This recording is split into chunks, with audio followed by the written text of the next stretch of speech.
राहुल गांधी मैदान में आ चुके हैं। आज राहुल गांधी जब एक रैली को संबोधित कर रहे थे तो उन्होंने ये कहा कि प्रधानमंत्री नरेंद्र मोदी वोट के लिए कुछ भी कर सकते हैं। आप उनको स्टेज पर बुलाकर नाचने के लिए कहेंगे तो वो नाच भी लेंगे। इस तरीके के बयान फायदा पहुंचाएंगे या नुकसान? ऑफ कोर्स नुकसान पहुंचाएंगे आप किसी पे इस तरीके। और ये देखिए कहीं ना हताशा को दर्शाता है। जब आप चिढ़ के बयान देते हैं ना, अब ये चिढ़ा हुआ बयान है। जब आप चिढ़ के कुछ बोलते हैं तो समझ में आता है कि आप हताश हैं, आप निराश हैं। नहीं तो इस तरीके का आप बोलिए ना भैया कि आपके 11 साल में आपने क्या किया क्या नहीं किया। बिहार में केंद्र सरकार के द्वारा क्या हुआ, 11-12 बार मेरे प्रधानमंत्री चुनाव से पहले 1 साल में बिहार आ गए तो क्या देकर गए। नीति पे सवाल उठाइए ना, जितने सवाल उठाने, और हम सब खड़े हैं आपके सवालों का जवाब देने। बट किसी की मां को गाली देना, और मैं इस बात को इसलिए भी ज्यादा महसूस करता हूं क्योंकि लोकसभा में खुद मेरी मां को, मेरे परिवार को इसी तरीके से गालियां दी गई थी। इस तरीके से व्यक्तिगत जाना, मुझे कतई किसी प्रोफेशनल उससे मुझे कोई एतराज नहीं है। जो लोग नाचकर भी अपना जीवन को आगे बढ़ाते हैं, बहुत अच्छी बात है, वो भी मेहनत करते हैं। पर देश के प्रधानमंत्री के बारे में आप इस तरीके की आप सोच रखते हैं। जो व्यक्ति दिन रात ईमानदारी से बिना सोए बिना थके काम कर रहा है, 24 घंटे कई बार जरूरत पड़ती है, वो जगह रहते हैं, काम करते हैं, विदेश से आते हैं, सीधा कार्यक्रम में जाते हैं। उसके बावजूद आप अगर उन पे इस तरीके से व्यक्तिगत टिप्पणी करते हैं, मुझे लगता है जनता सब देख रही है। और जनता ने कई बार, जितनी बार इनके ऊपर व्यक्तिगत प्रहार किए गए हैं, चौकीदार चोर है, क्या मिला? बैकफायर हुआ ना। इस तरीके के बयान मुझे नहीं समझ में आता कांग्रेस के नेता क्यों नहीं समझते, उनको खुद को नुकसान पहुंचाते हैं। नहीं तो आपके एनडीए के गठबंधन के और उप मुख्यमंत्री हैं, उन्होंने भी तो इस तरीके का बयान दिया। खेसरी जी के लिए कहा ना कि वो नचनिया हैं। देखिए, जैसा मैंने कहा कि अगर कोई नाच के भी अगर अपना जीवन चला रहा है, मैं कतई मैं उस चीज को नाच गा के, मैं तो खुद कला के क्षेत्र से मैं आया हूं, मैं कला के हर क्षेत्र का मैं सम्मान करता हूं। बट अगर आप इसको एक डेरोगेटरी वे में, अगर आप किसी को नीचा दिखाने की सोच के साथ अगर आप इसका इस्तेमाल करेंगे तो मैं कतई उसका समर्थन नहीं करूंगा, भले वो मेरे ही गठबंधन के नेता क्यों ना हो। राहुल गांधी के आने से आप लोग बड़े खुश हैं?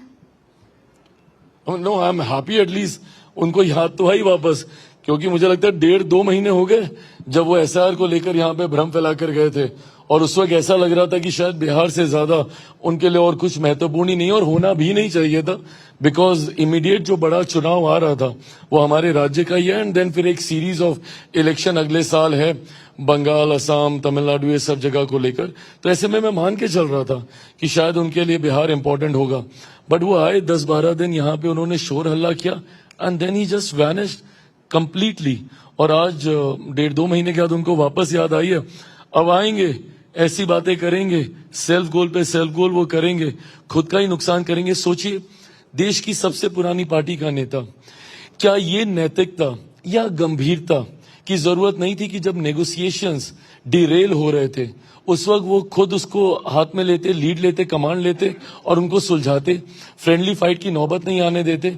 हम लोगों ने सब कुछ करा के, ऐसा नहीं कि हमारे बीच में डिफरेंसेस नहीं हुए, इश्यूज नहीं हुए, बातें नहीं हुई, सब होने के बावजूद भी समय रहते हम लोगों ने सारे विषयों को सुलझा लिया। तो क्या ये मैच्योरिटी इनको या इनके दल को नहीं दिखानी चाहिए थी? आज आए हैं फिर सिर्फ वोट मांगने, तो जनता कैसे आप पे विश्वास करेगी? नहीं तो वो कह रहे हैं कि शुरुआत में काम हमने कर लिया, फर्स्ट गियर हमने लगा दिया, उसके बाद तेजस्वी बाबू लगा रहे हैं कौन सा गियर लगा रहे हैं? जो गियर वो लगा के गए थे उन्होंने तो गाड़ी बदल दी ना। I have never heard Tejashwi talking about SIR. मैंने कभी वो उनके मुंह से वो मुद्दा नहीं सुना जो मुद्दा राहुल जी यहाँ पे छोड़कर गए थे। रादर राहुल जी के जाते ही वो एक और यात्रा पे निकले और अपने अलग मुद्दे के साथ निकले। उन्होंने राहुल जी के मुद्दे को कैरी फॉरवर्ड तो कभी नहीं किया। तो यही तो वो विरोधाभास है जिस फ्रेंडली फाइट को ये लोग अपनी सोच में भी लड़ रहे हैं और जमीन पे भी लड़ रहे हैं। दोनों में से ज्यादा अच्छा प्रदर्शन कौन करेगा? दोनों युवा हैं, राहुल गांधी, तेजस्वी यादव, आप भी युवा हैं, दोनों में से बेहतर प्रदर्शन कौन करे? 10 दिन और रह गए चुनाव प्रचार को। अभी भी कई सीटें बाकी हैं जहां पे गठबंधन का सहयोगी होने के नाते मुझे जाना है, हमारे साथियों को जाना है। ऐसे में कतई मेरे पास ये फुर्सत नहीं है कि मैं बैठ के ये सोचूं कि मेरे ओपोजिशन के घटक दलों में से किसका प्रदर्शन बेहतर रहेगा। मैं ये मानता हूं कि हम लोग का प्रदर्शन बेहतरीन रहेगा। ऑल टाइम हाई के साथ इस बार हम लोग सरकार बनाएंगे। तेजस्वी यादव कह रहे हैं कि जंगल राज का जो परसेप्शन आप लोग बिल्डअप करने की कोशिश कर रहे हैं, it's going to be a big time failure, क्योंकि तेजस्वी अब नए रूप में आ गए हैं। आपने देखा पोस्टर में सिर्फ उनकी तस्वीरें, लालू यादव नहीं है, राबड़ी देवी नहीं है, इनफैक्ट राहुल गांधी भी कहीं एक छोटे से उसमें मैनिफेस्टो में दिखाई दे रहे हैं। तो वो कह रहे हैं it's all about a new leadership. Bihar अपनी संस्कृति के लिए भी जाना जाता है, बिहार भावनाओं के लिए भी जाना जाता है। हम बिहारी बहुत इमोशनल भी होते हैं। ऐसे में जब मुझे उनके बैनर, पोस्टर, होर्डिंग पे उन्हीं के राष्ट्रीय अध्यक्ष जो उनके पिता भी हैं तस्वीरें नहीं दिखती हैं, तो ये एक पुत्र होने के नाते और पार्टी का नेता होने के नाते भी ये मुझे विचलित करता। मैं कतई एक भी ऐसा बैनर, पोस्टर, होर्डिंग नहीं इमेजिन कर सकता जहां पे मेरे नेता, मेरे पिता आदरणीय रामविलास पासवान जी की तस्वीर ना हो। ऐसा क्यों है कि उनके पोस्टर से चेहरे नजर आ रहे हैं? ये वही बेहतर बताएंगे, क्योंकि अगर वो खुद अपने पिता को सिनोनिम मानते हैं, पर्यायवाची मानते हैं जंगल राज का, यही कारण होगा ना। क्योंकि इससे पहले भी एक बार वो राजद के भी सारे होर्डिंग से, तो फिर भी महागठबंधन का होगा, बट राजद के भी सारे होर्डिंग से पिछले चुनाव में भी वो उनकी तस्वीरें हटा चुके हैं। और सोचिए वो उनके पार्टी के राष्ट्रीय अध्यक्ष हैं। जब एक बेटा खुद ही स्वीकार कर रहा है, एक नेता खुद ही स्वीकार कर रहा है कि मेरे राष्ट्रीय अध्यक्ष का कार्यकाल जंगल राज का कार्यकाल था, तो भाई जनता तो फिर इस बात को और स्वीकार करेगी। And why are we raising this issue बार बार, जंगल राज हम लोग क्यों? क्योंकि फर्स्ट टाइम वोटर को ये जानना जरूरी है, जो 2005 के बाद जो पैदा हुआ, जो संभवतः आज टेक्नोलॉजी की वजह से रील स्क्रॉल करता होगा और दिल्ली, बंबई चमचमाते शहर देखता होगा, उनको ये जानना जरूरी है कि 90 का दशक कैसा था, किस हालात से मौजूदा मुख्यमंत्री नीतीश कुमार जी बिहार को इन 20 सालों में निकाल कर लेकर आए। वो अब दौर अब नहीं आएगा, वो टाइम और था, ये टाइम और है। कैसे नहीं आएगा प्रभु, अभी भी वो दौर चल रहा है। मेरी ही पार्टी के प्रत्याशी, अभी मैं आ रहा हूं बख्तियारपुर से, उनकी गाड़ी पर पिछले 3 दिनों से हमला किया जा रहा है। क्यों? क्योंकि वहां पे बख्तियारपुर में जो विपक्ष के, राजद के जो प्रत्याशी हैं, उम्मीदवार हैं, वो धन बल, बाहुबल हर किसी के साथ आते हैं। और यही राजद की संस्कृति रही है, लोगों को डराना, धमकाना, लूट मार। इनकी रैलीज में आप देख लीजिए जिस तरीके से हुड़दंग मचता है।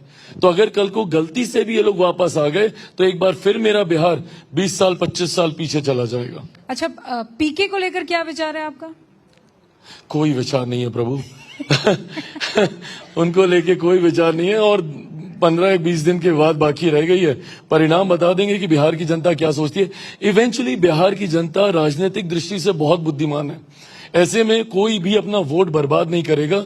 चुनाव पोलिंग होते होते तक बाइपोलर हो जाते हैं, ये मेरा खुद का भी अनुभव है। पर वो भी तो पलायन का मुद्दा उठा रहे हैं, जैसे आप बिहार फर्स्ट का मुद्दा उठाते हैं, तो लोग उन पर विश्वास क्यों नहीं करेंगे? उन पर विश्वास इसलिए नहीं करेंगे क्योंकि जब आप ये मुद्दा उठाते हैं और आप खुद गठबंधन नहीं, जिस दल से आप आते हैं, आप खुद डर के पीछे हट जाते हैं, आप चुनाव नहीं लड़ते। भाई अगर मैं अकेला लड़ रहा होता, अपनी पार्टी से लड़ रहा होता, बिना गठबंधन के लड़ रहा होता, मैं लड़ जाता ना, मैं क्यों नहीं लड़ता? मैं तो खुद फ्रंट से लीड करता। पर जब आप खुद एक बैक सीट लेते हुए दिखते हैं, उन्हीं के खुद के प्रत्याशियों ने कितनों ने बैक सीट ले ली जिस दिन उन्होंने चुनाव लड़ने से इनकार किया। हैविंग सेड इट, मैंने इतनी मेहनत नहीं की है उनके बारे में मंथन करने में। मैं ये मानता हूं कि चुनाव, इलेक्टोरल पॉलिटिक्स में उनकी बहुत ज्यादा भूमिका इस चुनाव में कम से कम नहीं होगी। मैं आखिरी जो सवाल पूछना चाहती हूं वो असदुद्दीन ओवैसी, AIMIM के संस्थापक, इनफैक्ट जो अध्यक्ष हैं, वो ये कह रहे हैं कि एम फॉर मल्लाह की जात को रिप्रेजेंट करने वाले उप मुख्यमंत्री महागठबंधन में हो सकते हैं, लेकिन एम फॉर मुस्लिम चेहरा नहीं हो सकता है। सब दूरी बना के रखते हैं। एनडीए ने भी दूरी बना के रखी हुई है। आप अपने साथियों को क्यों नहीं मनाते कि सीटें दें, मतलब सीटें एज इन उनको प्रत्याशी बनाए मुस्लिम कैंडिडेट? मैंने तो एक प्रत्याशी दिए, जदयू ने भी दिए, बट हाँ ये जो परसेप्शन बिल्डिंग होती है ना, जो मुसलमानों को डरा के सुनिश्चित किया जाता है कि भैया मोदी के साथ गठबंधन, बिल्कुल मत जाना, इस डराने की राजनीति ने ही सबसे ज्यादा मुसलमानों का अहित किया है, सबसे ज्यादा उनको नुकसान पहुंचाने का काम किया है। डरा